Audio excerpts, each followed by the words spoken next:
I'm trying to find an integral of x times cosine x. And the way that I am thinking about this is I've got one function times another function.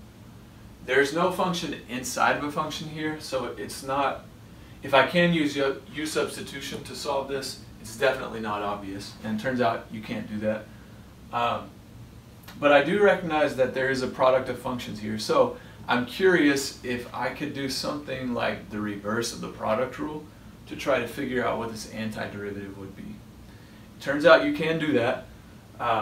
So I want to kind of write it out in general, how to do it, and then apply it to this example. So here's the idea. I know that the derivative of a product of functions, so let's say f times g, I know that derivative is something like fg prime plus f prime g. And it doesn't matter which one of these terms I write first. That's the product rule. I want to integrate both sides to try to come up with a reverse of the product rule. So if I integrate the left side, the integral of the derivative is just the original product f times g. If I integrate the right side, I'm going to split that up into a sum of two integrals.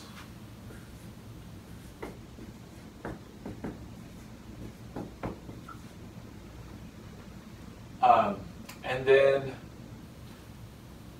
what I've got here is an integral of a product of functions that looks kind of like either this or this. So I'm just going to move one of these to the other side. I'll subtract the second term from both sides.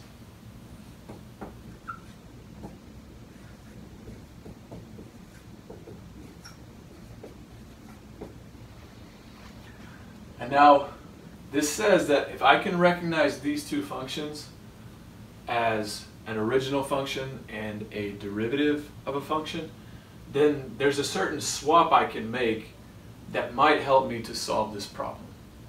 It turns out this method will help me to solve this particular problem. This method is called integration by parts, and a lot of times u's and v's are used here, so instead of f's and g's you might see something like the integral of u dv equals u times v minus the integral of v du. I'm going to think of it this way. So my first job is to label this and start taking guesses at what might work. So I'm going to start by saying what f is and what g prime is. And then I want to figure out from that what is f prime and what is g. So whatever f is, I'm taking its derivative. Whatever g prime is, I'm taking its antiderivative. In order to get a more simple integral over here, one option would be to choose f equals x, because then f prime would just be 1, which would make this easier to handle. So I'm going to try that. I'll let f equal x so that its derivative is 1. That means that cosine x has to be my g prime. Then I'm looking for the antiderivative of that, so a function whose derivative is cosine. That's sine.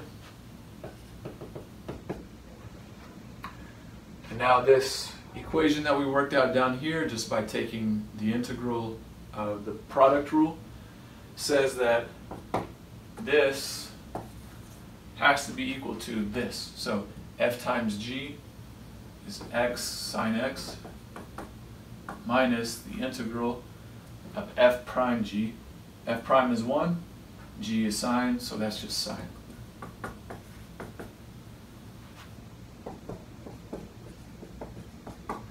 And now the integral of sine is negative cosine. So I've got a minus negative cosine, gives me a plus cosine. This looks like it should be the antiderivative. I can check it by taking the derivative. When I take the derivative, I'll get a product rule here. And if you check this, you'll see that it does come out to x times cosine x. Notice in this process, for this particular type of application of integration by parts, you want to make, well, okay, one of our functions was x raised to a power, and when you take the derivative of that, it always makes it more simple.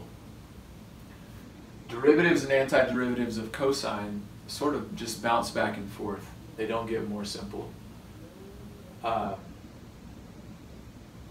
actually leads to an interesting application of this, where in some situations, because of the nature of this sort of bouncing back and forth between positive and negative sine and cosine, you can form a loop where you get an equation that starts out with a particular antiderivative, and it ends up with that same antiderivative but plus some other stuff.